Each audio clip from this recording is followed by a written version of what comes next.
keeping all the authentic Roblox slang and technical terms, like Lua, Skybox, Can Collide, Noob, Parts, and Meshes, intact. The Architect of the Void. Legend of the scripting world. There was an old urban legend in Roblox about the lost server. They said that if you joined a game named Null at exactly 3:33 a.m., you wouldn't just load into a map. Instead, you would find yourself on an infinite test grid where the laws of game physics ceased to exist. David, a 16-year-old self-taught scripter, didn't believe in ghosts. He believed in Lua. He had spent his entire life in Roblox studying how variables worked, how objects were instantiated, and why some games became massive hits while others faded into obscurity. His avatar, a classic noob wearing a grey hoodie, was a legend in developer circles. He knew how to optimize scripts so well that even the heaviest maps could run smoothly on low-end mobile phones. But one day, David received a strange message from a user named SystemAdmin00. "Your code is perfect, David. But you play by the rules. Do you want to see what lies beyond the skybox?" Attached to the message was a link to a private place. David, whose curiosity was always stronger than his caution, clicked play. Chapter 1. Beyond the textures, the screen didn't load in the usual way. Instead, it flickered, and David was met with an endless white void. There were no UI buttons, no hotbars, and no inventory. His character simply stood in the center, and all around him in the air hung hundreds of lines of code. It looked like the Matrix. Huge golden symbols of function, wait, and if dot then drifted past him. David realized he was inside the engine of Roblox itself. Suddenly, he saw a figure in the distance.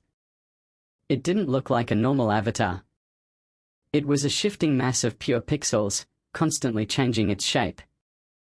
"Who are you?" David asked, typing into the chat. But the chat didn't work. His words were being printed directly into the system log. "I am the architect," a voice echoed directly in his mind. "I am the one who builds the foundation for millions of games. But every time players break the rules, use exploits, or disrupt the physics, errors are born. They consume the code. And this server is a prison for them." Chapter 2. The Great Glitch. The architect pointed to the horizon. Where the map boundary should have been, a black mass was boiling. These were the errors, distorted character models, missing textures, and broken scripts. They were merging into one massive, monstrous entity that was slowly eating away at the very fabric of Roblox. If the errors break through to the main world, all games will stop launching, the architect warned. Avatars will be wiped. Robux will turn to dust. Help me lock them away. David felt a weight of responsibility heavier than any project he had ever worked on. The architect handed him the creator's tool. It wasn't a standard Roblox Studio tool, but a glowing cube that could modify the code of any object in real time. David began to write the defense.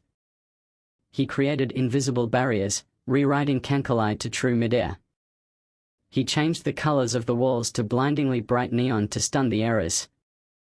He manipulated gravity, making the monsters fall upward into the endless sky.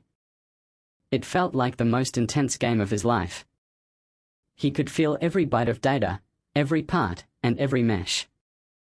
David wasn't just a player anymore, he was a god of this world. Chapter 3. The price of freedom. The errors were smart. They began to mimic the actions of real players. They pretended to call for help, playing familiar sounds from Adopt Me or the eerie music from Doors. David almost fell for it. He saw a crying player and was about to disable his barrier, but he noticed a flaw in time. The player's script had transparency equals 0.5 where their eyes should be, and an endless loop of destroy, running inside them. He slammed his hands onto the glowing cube, releasing a wave of cleanup commands. Clear all children, the command swept across the grid. The ground shook. the errors began to vanish, dissolving into harmless grey cubes. But along with them, David began to fade too. His hands were becoming translucent. "You have ventured too deep into the code," the architect said sadly. "He who sees the foundation of the world cannot return to the game as an ordinary player." "But I want to go home," David shouted. "I want to just play, build, and hang out with my friends. I don't want to be just code." "You have a choice," the architect said, holding out two buttons. One was gold and the other was made of glitchy, black pixel noise. The golden button will return you to reality, but you will forever forget how this world is made. You will become a regular player who will never understand how complex this engine truly is. The black button will keep you here, and you will become my successor. You will be the guardian of Roblox, but no one in the real world will ever know you existed." David looked at his fading hands. He remembered his room, the smell of fresh coffee, and the sound of rain tapping against his window. He remembered how much fun it was to just run around maps with his friends, without thinking about how many frames per second the engine was rendering. Chapter 4. The return. He pressed the golden button. The flash was so bright that David was momentarily blinded. He fell backward off his chair, hitting the floor hard. His room was quiet, lit only by his desk lamp. His monitor showed the standard Roblox home page. He was home. With trembling hands, David reached for his keyboard. He launched the very first game he had created a year ago. It was clunky, had terrible physics, and was full of bugs. But as he started playing, he smiled. He didn't see the lines of code behind it. He just saw the joy of playing. Years passed. David became a professional game developer. He no longer spent entire days inside Roblox, but every time he logged into the platform, he felt a slight tingling in his fingertips. Sometimes, when a server began to lag or when he saw an inexplicable glitch in a game, he fancied he could hear the architect's voice whispering in his mind. "Good work, creator. Remember, a world consists not just of numbers, but of those who live within it." David closed his laptop.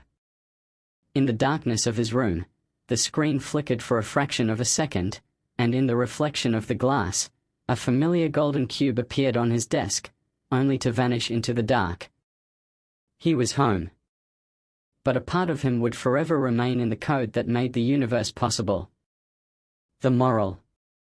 Even in the largest, most complex system made of millions of lines of code, the most important element is still the human soul, the very spark of creativity that turns boring gray blocks into living, breathing worlds.